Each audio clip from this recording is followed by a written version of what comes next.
Yeah, listen, we're about to compare, to your point, to some historic low comps in the industry, and certainly for Chipotle as well. We're really pleased with how we performed in the first quarter. Our comps were up 17.2%.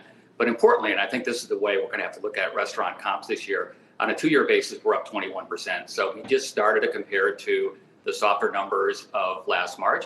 But if you go back to 2019, we're up 21% from that. So that's a 2-year double-digit comp, effectively. We're really pleased with that. Our margins hit the highest margins they've been at for a number of years. We opened up 40 restaurants, which is right on pace for us to open the 200 that we said we're going to open up during the year. And about 2/3 of those were at Chipotle. So everything that we would hope to happen in the quarter happened, and it gives us a lot of optimism for where we go from here. Jack, you heard us just talking about airlines and business travel has not come back yet, but it sounded like on your earnings call, your C-suite is back out traveling a little bit, visiting the restaurants. What are you seeing? And then secondarily, do you anticipate as a management team being back on the road more aggressively in the months ahead? Yeah, there's certain travel that you really have to do when you can do it, and that's what's happening. For example, you can't do a Zoom call to see what's going on in a restaurant. You can't, walk into a restaurant and check the operations and make sure that, for example, quesadillas are being made properly and that the Chipotle lane is working the way it needs to. That has to be done face to face. You need to visit suppliers. You need to visit farms or things like that when we felt like it was safe, and what's happening as the vaccine is rolling out, it's safer for some of our folks to travel. That's what's happening. What's not returning is basically meetings. We're not flying across the country to get into a conference room, either in an office or a hotel, to have meetings. Those still can be done through Zoom. Those are the ones that are still being done through Zoom. And I think really, even when things open up, it's not the most efficient thing to do is to jump on a plane, fly across the country for a 2-hour meeting. So I think actually when things really totally open up, I think we'll be more efficient and I think more mindful of which travel we take, going to restaurants, going to suppliers. Those have to be done in person. I think other meetings we could do a lot more efficiently through, Zoom or other calls.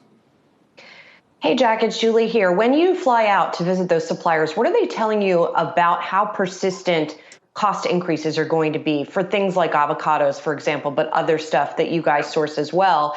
And then as a result, how persistent are your price increases going to be? Are they going to be sticky, or once they go up, do they tend to ever come back down? Yeah. So in our case, with our basket of goods, the one item that we are seeing some pressure in the next quarter or two is with avocados. But I wouldn't say it's got anything to do with the pandemic or the reopening. It's more about seasonally. We have to shift. Avocados shift from, this time of year from South America to mostly California and then into Mexico. And this also is a time when the demand for avocados and guacamole increases. So there's always pressure about this time of year every single year. So that's kind of normal. The rest of our basket looks like it's going to be pretty benign over the next couple of quarters. The thing nobody can predict, though, our suppliers can't, we can't, is what is the reopening going to look like? What's going to happen to grocery? What's going to happen to full service restaurants? So there might be, some kind of a supply-demand imbalance for some period of time. But right now, it looks like from our basket of goods, it looks like everything looks pretty good. We don't plan on taking any more price increases, Julie. We took a small couple % price increase at the end of last year. That's to cover normal kind of commodity inflation, labor inflation. The only thing we have been doing is we've been increasing prices a little bit at a time with our delivery. Delivery is a very expensive channel. And so we've been bearing most of those costs, and we've been passing some of those along to our customers. And I'll tell you, the customers that want that delivery experience, that premium, convenience, they will pay for that delivery when they don't want to leave their office or home.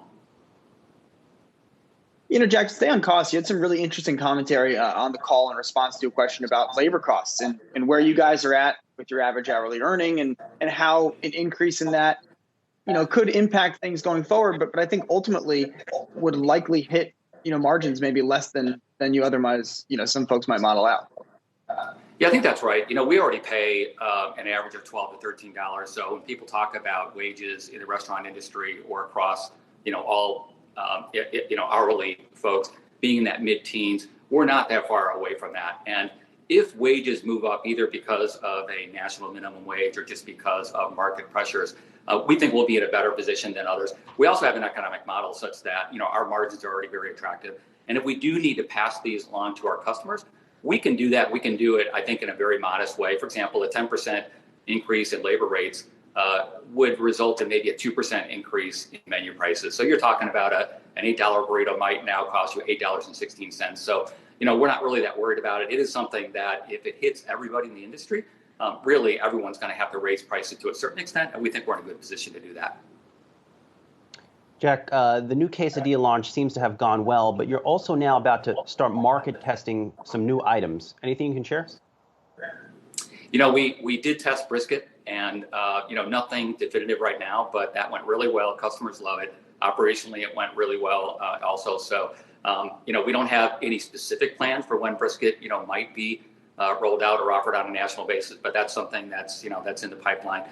We've got other things that our culinary team is working on. Nothing in particular to report right now, but in the summer and then into the fall, we'll be doing some additional tests, and so more to report at that time.